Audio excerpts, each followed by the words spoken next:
ಆಮೇಲೆ ನಾವೇನು ಅಂದ್ಕೊಂಡ್ವಿ 1 ದಿನ ಇರುತ್ತೆ, 2 ದಿನ ಇರುತ್ತೆ, 3 ದಿನ ಇರುತ್ತೆ.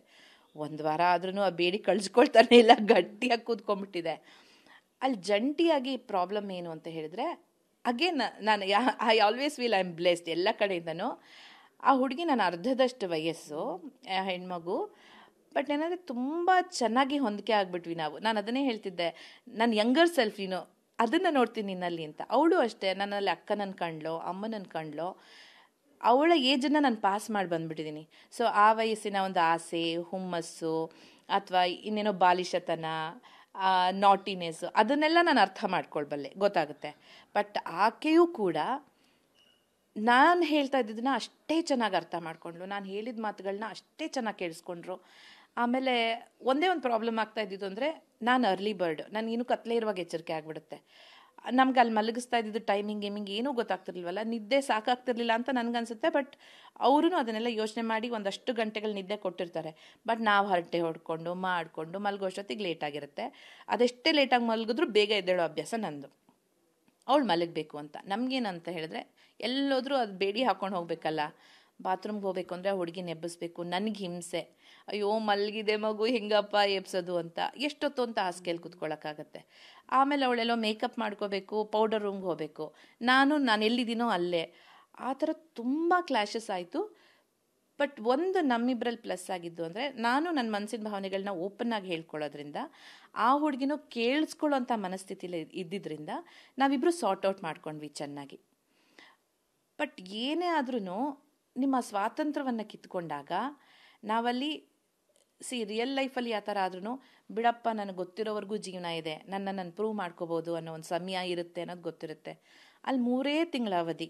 ಅಲ್ಲಿ ಕಿಚ್ಚ ಸುದೀಪ್ ಸರ್ ಯಾವಾಗಲೂ ಹೇಳ್ತಾರೆ, ನಿಮಗೆ ಟೈಮ್ ಇಲ್ಲ, ಇಷ್ಟರಲ್ಲೇ ಇರೋದ್ರಲ್ಲೇ ನೀವೇನು ಅನ್ನೋದನ್ನು ನೀವು ತೋರಿಸ್ಬೇಕು. ಇನ್ನೊಬ್ಬರನ್ನ ಕಟ್ ಹಾಕ್ಕೊಂಡು, ನಾನು ಅದನ್ನೇ ಹೇಳ್ತಾ ಇದ್ದೆ, ಸರ್ ಬೆನ್ನಿಗೆ ಬಿದ್ದ ಬೇತಾಳ ಆಗ್ಬಿಟ್ಟಿದ್ದೀವಿ ನಾವು, ಒಬ್ರಿಗೊಬ್ರು ಹೆಂಗೆ ಸರ್ ಪ್ರೂವ್ ಮಾಡ್ಕೊಳ್ಳೋದು ನಮ್ಮನ್ನು ನಾವು.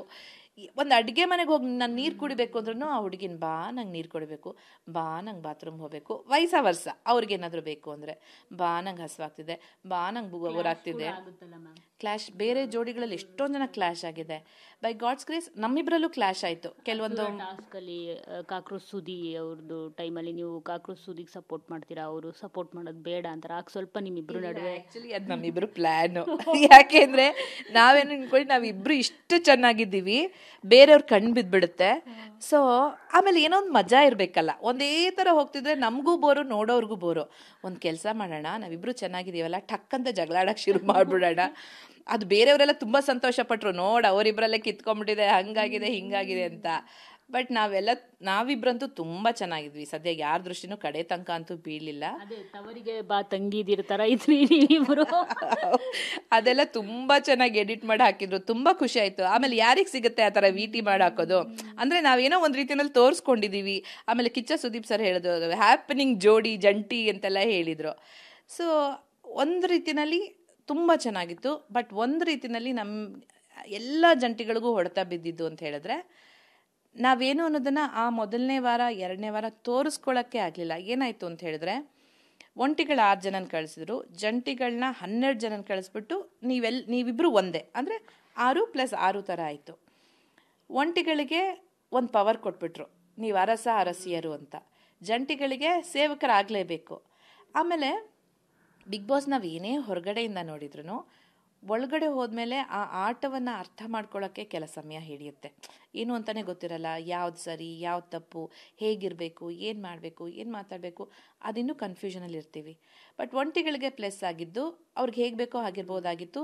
ಅರಸಿಯರಾಗಿ ಏನೂ ಕೆಲಸ ಮಾಡೋದಿರಲಿಲ್ಲ, ಎಲ್ರಿಗೂ ಬೈಕೊಂಡು ಓಡಾಡಿಕೊಂಡು, ಅಂದರೆ ಆ ರಾಜ ರಾಣಿಯ ಇದನ್ನು ದರ್ಪವನ್ನು ತೋರಿಸ್ಕೊಂಡು ಓಡಾಡ್ಬೋದಾಗಿತ್ತು. ನಾವು ಇವಾಗ ಬಿಗ್ ಬಾಸೇ ನಮ್ಗೆ ಇದನ್ನು ಕೊಟ್ಟಿದ್ದಾರಲ್ವ. ಬಿಗ್ ಬಾಸ್ ಆದರೆ ಎಷ್ಟು ಚಂದ ಆಟ ಅಂದರೆ, ಬಿಗ್ ಬಾಸ್ ನನಗೆ ನೆನಪಿರೋ ಹಾಗೆ ಎಲ್ಲೂ ನೀವು ಸೇವಕರು ಅಂತ ಹೇಳಲಿಲ್ಲ, ನೀವು ಅರಸ ಅರಸಿಯರು, ನೀವೇನು ಕೆಲಸ ಮಾಡೋ ಹಾಗಿಲ್ಲ, ನೀವು ಜಂಟಿಗಳ ಹತ್ರ ಕೆಲಸ ಮಾಡಿಸ್ಕೋಬೋದು ಅಂತ. ಅವ್ರು ಅರಸ ಅರಸಿಯರಾದರೂ ನಾವು ಕೆಲಸ ಮಾಡೋರಲ್ವ, ನಾವು ಸೇವಕರು ಅಂತ ನಾವೇ ಅಂದ್ಕೊಂಬಿಟ್ವಿ. ಬಟ್ ತುಂಬ ಚೆನ್ನಾಗಿತ್ತು ಆಟ.